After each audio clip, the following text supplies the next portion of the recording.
que Jesus foi até a casa de Simão Pedro.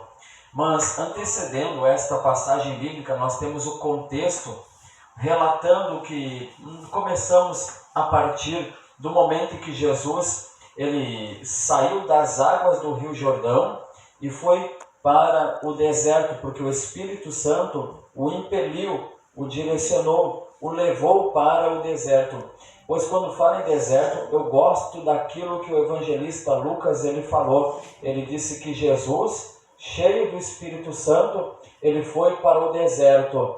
E a Bíblia fala em que, você bem sabendo, que o diabo tentou Jesus por 3 vezes. Ele disse para Jesus: se tu és o Filho de Deus, transforma estas pedras em pães. Ele falou para Jesus, levando Jesus ao alto pináculo do templo, disse: olha, a Bíblia diz que dará aos anjos, eles te sustentem. E a Bíblia diz que o diabo pediu para que ele adorasse, Jesus adorasse ao diabo, sim, e ele ia dar todos os reinos da terra. E Jesus, em todas estas propostas do diabo, sempre teve um argumento bíblico. Pois observe que o primeiro, Jesus falou para ele: nem só de pão viverá o homem, mas de toda a palavra que sai da boca de Deus. E Jesus, na segunda proposta do diabo, disse, mas a Bíblia também diz: não tentarás o Senhor teu Deus. E ao final da tentação, Jesus diz para ele: olha, vai-te, Satanás, porque somente ao Senhor teu Deus adorarás. E isto finaliza a tentação de Cristo. A Bíblia diz que depois os anjos vieram servir a Jesus. E a Bíblia vai dar continuidade, dizendo que o fato é que Jesus vai até uma sinagoga e começa a pregar a palavra de Deus. E para ser mais preciso, ele abre o livro do profeta Isaías, o rolo do profeta Isaías, e fala: hoje se cumpriu as Escrituras, porque o Espírito do Senhor Jeová está sobre mim, porque me ungiu para pregar o Evangelho e anunciar o ano aceitável do Senhor. E a Bíblia ainda assim vai nos contar estes fatos interessantes. Eles começaram a se admirar do que Jesus falava, e alguns dentre os que estavam ali diziam: mas este aí não é o filho de José, o carpinteiro, e de Maria, e os seus irmãos não estão aqui conosco? E ainda assim Jesus, ele cita a palavra em que você talvez em algum momento de sua vida já disse, que o profeta ele não tem honra na sua própria casa.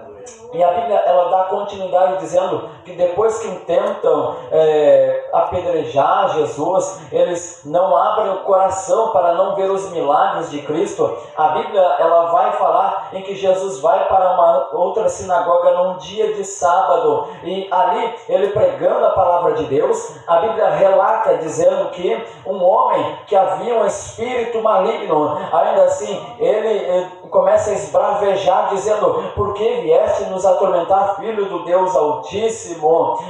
Ali você encontra os demônios reconhecendo que Jesus era o Filho de Deus. Os demônios reconhecendo que Jesus era o Filho de Deus. Jesus imediatamente expulsa aquele demônio, e logo após a Bíblia vai falar, a Bíblia vai dizer que ainda assim Jesus ele sai da sinagoga, ele sai da igreja e vai para a casa de Simão Pedro. Simão era um irmão de André, os discípulos em que foram escolhidos, que lá no livro de Atos dos Apóstolos, eles se tornam não somente discípulos, mas se tornam apóstolos do Senhor Jesus. Aqueles em que começaram a divulgar o Evangelho, a pregar o Evangelho. Pois bem, é interessante eu falar isso para você, que quando Jesus ele chega até a casa de Simão Pedro, conforme nós fizemos leitura, a Bíblia diz que a sogra de Pedro estava enferma, a sogra de Pedro estava doente, e Jesus, estando ali, comunicam a ele, falam para ele: olha, a sogra de Simão está enferma. Mas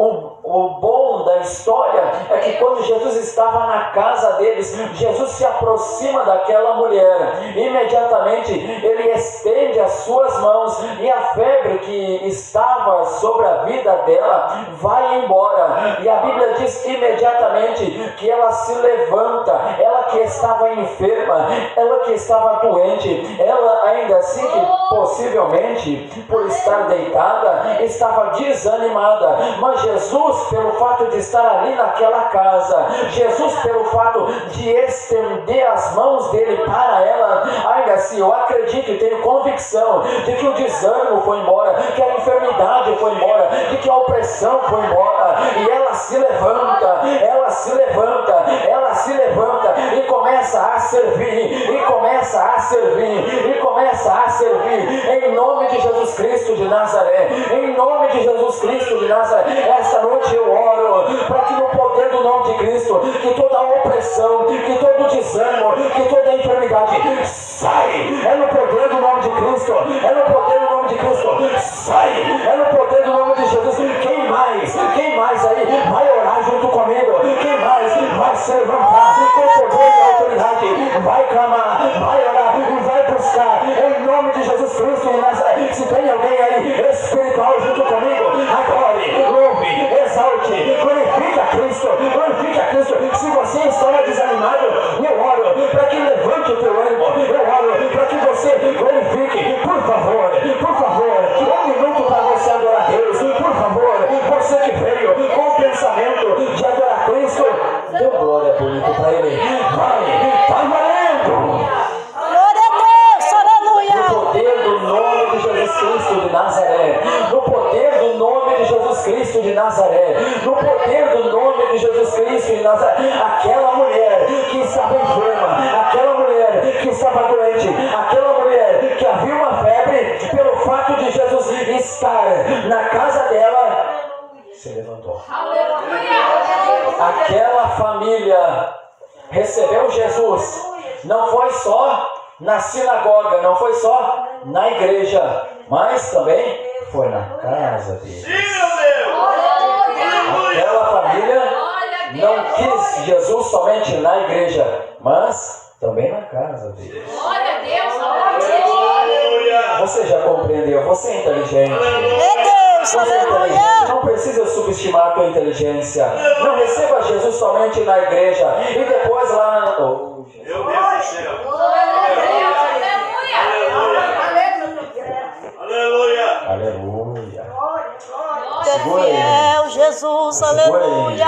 É interessante nós analisarmos a Bíblia. É interessante você observar que nós temos alguns pontos interessantes para destacarmos. Primeiro, ainda assim me chama a atenção pelo fato de que a Bíblia diz que era a sogra de Pedro que estava enferma. Pois você sabe que da família de Pedro a Bíblia não destaca, não dá muitas informações. A Bíblia fala que Simão Pedro, ele tinha um irmão chamado André, que foi escolhido como apóstolo, como discípulo. A Bíblia fala em que Simão, ele tinha uma sogra, sim, o que nós fizemos leitura. O apóstolo Paulo fala na carta aos Coríntios que Pedro, ele tinha uma esposa, e a Bíblia não dá muitos detalhes mais dando sobre a família de Pedro. Mas o que me chama a atenção, e eu também não vou sair deste pensamento, normalmente os pregadores sempre usam a alegoria, o símbolo, dizendo que mulher na igreja, mulher na Bíblia é o símbolo da igreja. Mulher na Bíblia é o símbolo da igreja. E é interessante eu passar isso para você, porque ainda assim você observa de que quando a Bíblia diz que a sogra de Pedro estava com uma febre alta, tem dois pontos aqui que eu posso destacar para você. Primeiro, sim, lembrando que quando se fala de sogra, se fala de uma mulher com maturidade, uma mulher com visão, uma mulher que já gerou, uma mulher ainda assim que pelos anos em que se passou, ela tem experiência. E ainda assim, então eu posso pegar esta palavra aqui e dizer para você que a igreja de Cristo, do Senhor Jesus, ela não é mais aquela igreja do apóstolo João, do apóstolo Pedro. Ela ainda assim já se passou 2000 anos. E ela, nesse decorrer de tempo, lá de Atos, que se começa aos nossos dias atuais, ela ganhou uma experiência. Ela aprendeu a gerar. Ela teve maturidade. Só que no decorrer do tempo desta maturidade, nós entendemos em que chegamos ao ponto da sogra de Pedro, que esta igreja, esta mulher, ela está com alguma enfermidade. Ela está com alguma enfermidade. E quando eu falo igreja, obviamente você entende que eu não falo de placa, eu não falo de parede, mas eu falo de um termo geral. Nós cristãos, nós que nos denominamos salvos em Cristo Jesus.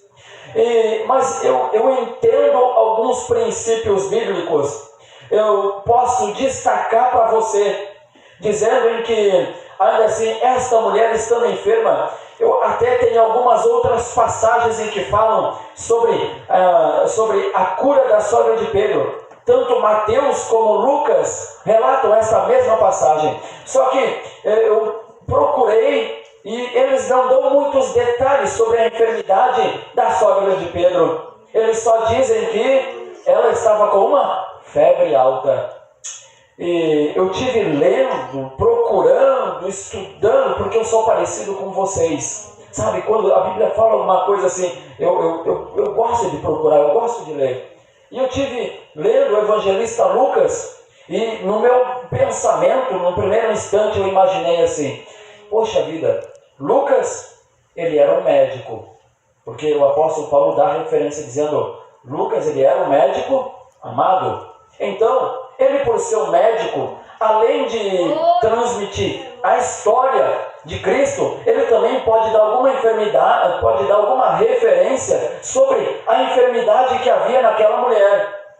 Mas ele se limita somente a contar a história de Cristo. Isto, no primeiro instante, no primeiro impacto, eu fiquei aborrecido. Eu disse, poxa vida, ele sendo médico poderia trazer mais informação, mas depois o Espírito de Deus que está na tua vida, ele me despertou e me disse assim: Jerry, o que tu está lendo não é um livro de medicina, o que tu está lendo é uma Bíblia.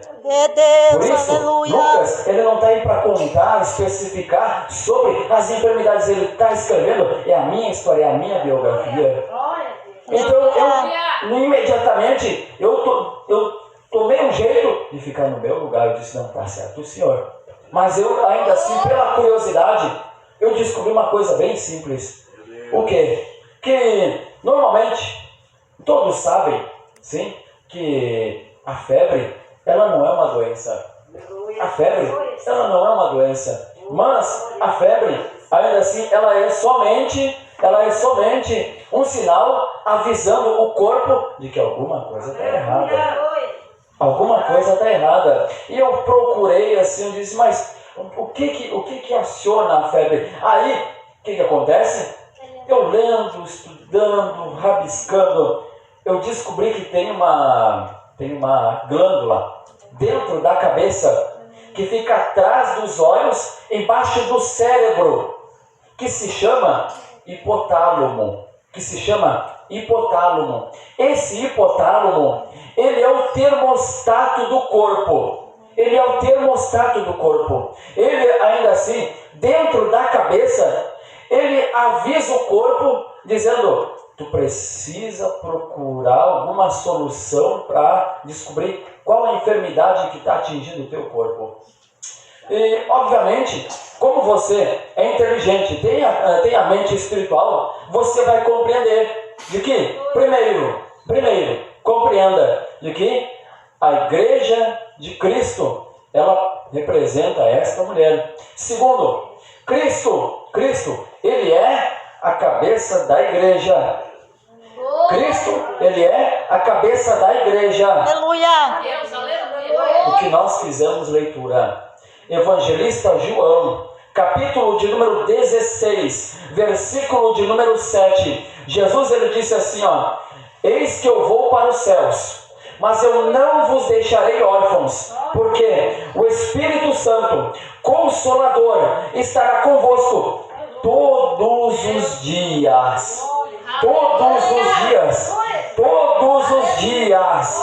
Todos os dias. E Ele vai convencer do pecado, da justiça e do juízo. Olha só, deixa agora eu te dar a explicação, deixa eu te falar. E eu também, enquanto eu explico para ti, eu já vou avisando o diabo lá fora que a igreja de Cristo, ela tem uma cabeça.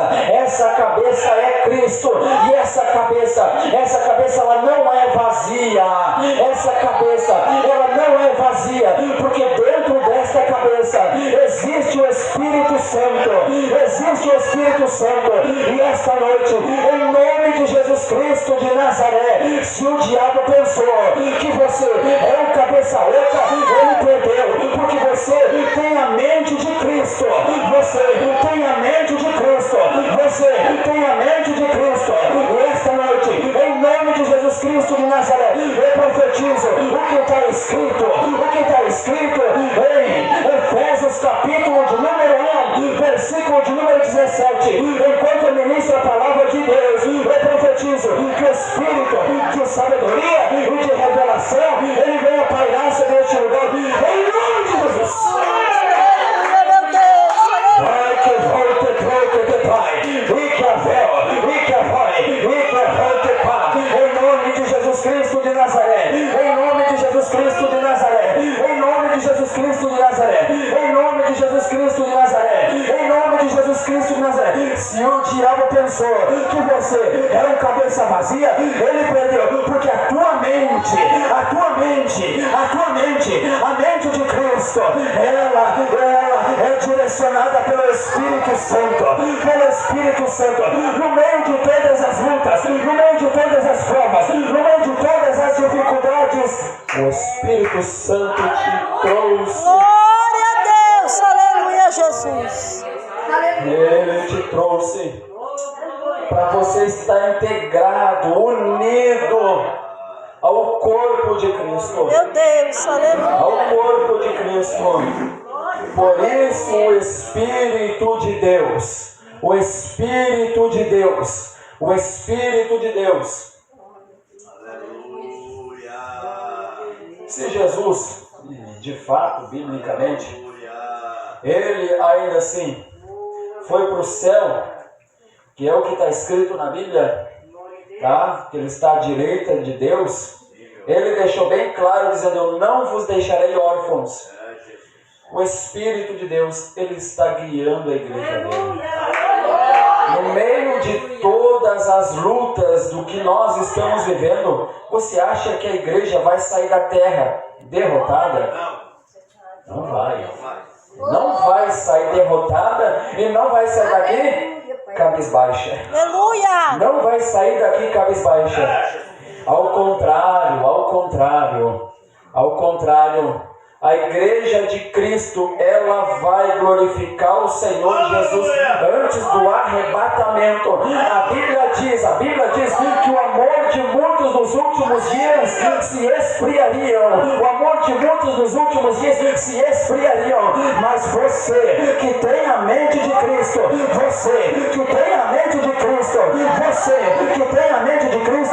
falso profeta, o anticristo e a besta não vão te enganar, porque se possível, nos últimos dias, até os escolhidos seriam enganados. Mas é por causa de você, por causa do escolhido, da escolhida, por causa da igreja, é que Cristo tem te guardado, Então eu gostaria esta noite que a tua mente voltasse a se tornar espiritual, que desligasse lá do mundo por alguns minutos e comece a dar glória. Por favor, dá glória para Jesus, vai, porque a nossa luta, ela não é contra a carne, a nossa luta não é contra o sangue, mas a nossa luta é contra os principados, é contra as potestades, e essa luta a igreja vai vencer espiritualmente. Então, por favor, você, igreja de Cristo, adora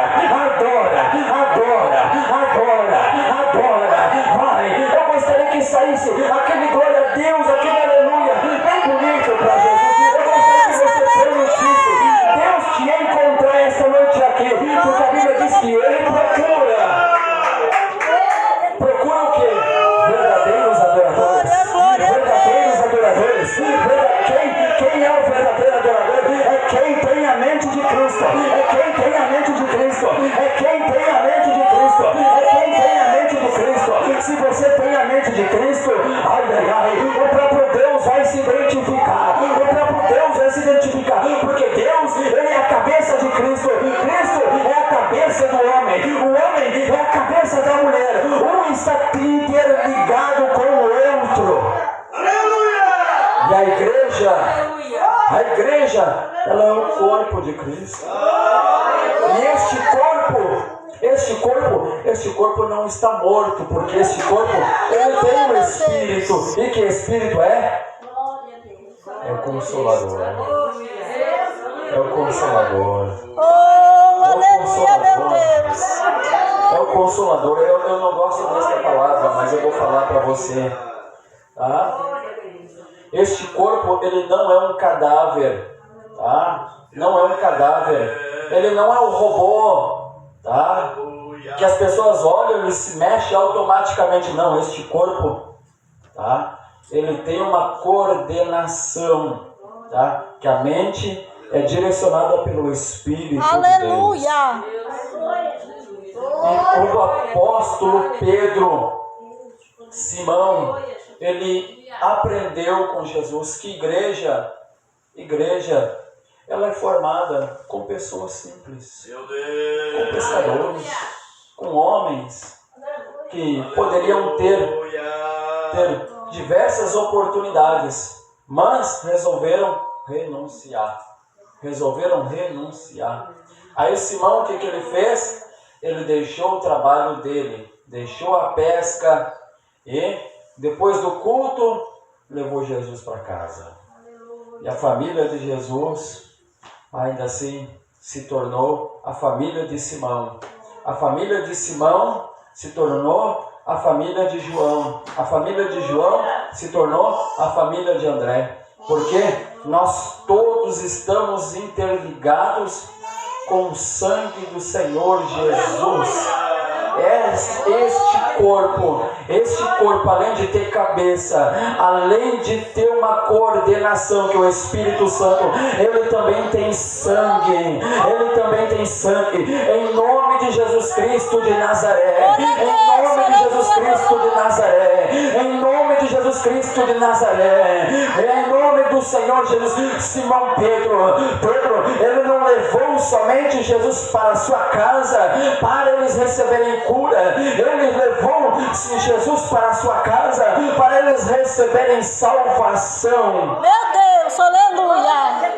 Que você receba Jesus não é somente por aquilo que Ele pode dar para você, mas Simão, ele aprendeu a conviver com Jesus. Está na igreja, Jesus está comigo. Estou em casa, Jesus também está comigo. Ele não foi receber Jesus só na igreja e disse para Jesus, valeu pelo culto, tá bom? Na próxima eu apareço. Não. Glória a Deus, aleluia. Tá? Só que você sabe que Jesus, ele sabe respeitar, né? Ele só nos acompanha quando nós falamos para ele. É, Deus Santo, aleluia. Vamos comigo. Você sabe que já, o diabo não, irmão. O diabo não. Quando é escravo do diabo, é escravo, tá? O diabo não dá escolha. Tá? Mas com Cristo nós temos o livre arbítrio. É uma questão de escolha. E é interessante eu falar para você, é interessante eu destacar para você de que quando o Espírito Santo, eu sinceramente eu gosto deste exemplo, tá? Dessa ilustração, dizendo para você de que o Espírito Santo, ele é o hipotálamo da igreja. Cristo, ele é a cabeça. E esta cabeça, ela não está vazia. Por que ela não está vazia? Porque cabeça vazia é? O que cabeça vazia é, hein? Entendeu? Aleluia. Entendeu? Cabeça vazia é oficina do diabo. Hein? Sinceramente, eu estou falando para uma igreja espiritual. Tá? Hoje em dia nós estamos vivendo com uma igreja que conhece, irmão, que tem acesso à informação. Tá? Que vai falar de Bíblia, conhece Bíblia, ó. Uma beleza. Tá bom? Mas só que eles não têm estrutura para viver o que a Bíblia fala. Uma das armas em que o diabo mais atinge hoje em dia, onde? É na mente dos crentes. Tá? É na mente dos crentes. Pastor, eu acho que aqui não, né? Aqui não, acho que é só para lá, sabe? Só para lá, de repente lá para onde embora chegue lá, né? Para cá não. Porque, irmão, ó, tu conversa com o crente hoje. Ô, pastor, tudo bem? Me dá um abraço, passa meio cumprimento aqui. Vai no outro dia, tá lutando. Não parece a mesma pessoa. Sabe? Incrível. Mas eu acho que para cá não tem. Aqui não, pastor. Aqui não. Estou falando para lá, irmão, sabe? Aí o pastor vai na casa do irmão. Parece que não é a mesma pessoa que estava lá na igreja, lá sorrindo, dando glória. Porque o diabo atinge muito a mente dos crentes. E nós precisamos entender que esta cabeça, tá? Ela tem alguém lá dentro que se chama Espírito Santo. Espírito Santo. Você tem que fazer com que a tua mente se torne espiritual. Pastor, como é que eu faço? Primeiro, a Bíblia diz que tem caça de demônios que só sai com jejum e oração. A primeira coisa para deixar a tua mente espiritual, irmão. Tá? Jejum e oração. Tá? Deixando a mente espiritual. Tá bom? Jejum e oração. Eu não sei como é que tu faz no teu período de oração, no teu período de jejum, conforme o pastor te ensina, tá bom? Mas, ó, essa é a receita primordial que a Bíblia dá, tá bom?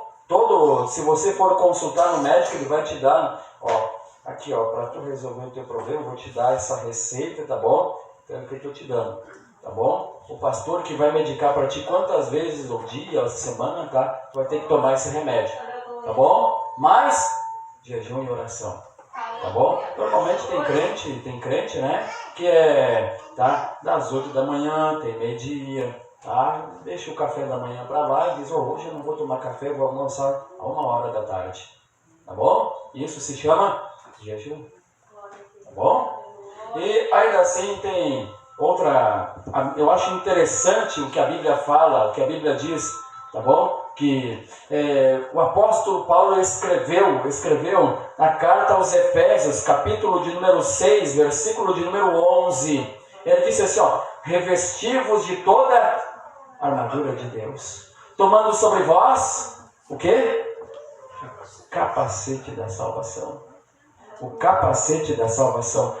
Segundo, o que vai proteger a tua mente dos dardos inflamados do inimigo tu te revestindo das armaduras de Deus, possuindo o capacete da salvação. Se o diabo vai jogar um dardo na tua mente dizendo, ó, eu vou colocar um trevão nela, ó, se o pastor convidou para ajudar lá na igreja, eu já vou lançar uma seta para que ele já não ajude, para que ela não ajude. Aí você, na oração, no jejum, com o capacete da salvação, diz, diabo, perdeu o meu, porque eu quero buscar Deus e ganhar alma. Não, tem gente que entendeu, cadê os outros? Tem glória aí, tem glória aí, tem. Porque essa palavra é uma palavra espiritual, é uma palavra para crente espiritual, não é para crente natural e nem para crente carnal, irmão. Tá? É para quem ainda quer ver o sobrenatural de Deus. Só que para você, ainda assim, ver o sobrenatural de Deus, nós precisamos resolver o problema dessa mulher. O problema dessa mulher é o quê? Ela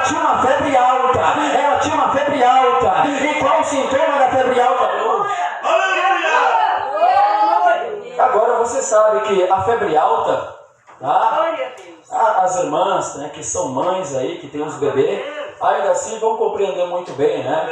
Que a criança, quando não sabe falar, mas chora muito, né? E tá com febre, a mãe, ela, tá, principalmente aquelas que já não são mais mães de primeira viagem, né? Já tem o segundo, o terceiro, tá? Elas sabem, ó, deu febre alta, pode saber, ou é dor de garganta, ou é dor de ouvido, ou de repente até tá saindo um dentinho, mas aí assim, qual foi o primeiro sintoma que demonstrou que havia alguma coisa errada? Era a febre alta.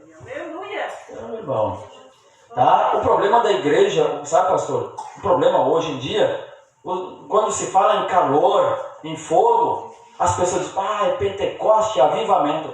Cuidado, pode ser a temperatura do corpo que está avisando, ó, precisamos orar mais. Precisamos jejuar mais. Aleluia. Precisamos nos colocar mais. Aleluia. Deus disse para o profeta Ezequiel, dizendo, eu procurei um homem que se colocasse na brecha e eu não encontrei. No período do profeta Ezequiel, Deus não encontrou. Mas eu tenho certeza que hoje Deus vai encontrar alguém aqui. Eu tenho certeza que Deus vai encontrar alguém aqui. Deus vai encontrar alguém aqui. Porque as pessoas acham que está tudo bem, é normal, isso que está acontecendo, fica tranquilo que daqui a pouquinho melhora. Por favor. Se não buscar Deus. Eu conheço muito homem de Deus, muita mulher de Deus aí, que o Covid acabou levando. Então louve e agradeça a Deus se você está respirando com saúde e a tua família está reunida. Agradeça a Deus. Agradeça a Deus. E se você está aqui, demonstra que o Espírito Santo ele já tem te conscientizado, ó, faz tempo. Então agora está na hora de fazer o quê? O que o apóstolo Paulo disse, não sejais somente ouvintes, mas praticantes da palavra de Deus. Por isso que uma das coisas em que nós, olha só, tá? Isso aqui é interessante eu passar para você. Deixa eu te mostrar que se a igreja sofre ataque, tá? A igreja sofre ataque, tá? Muito na mente, tá? Cristo, ele venceu, porque ele disse, tá? No mundo tereis aflições, mas eu venci o mundo e vós vencereis, tá? Então, se Jesus, ele disse que venceu porque ele deu o exemplo.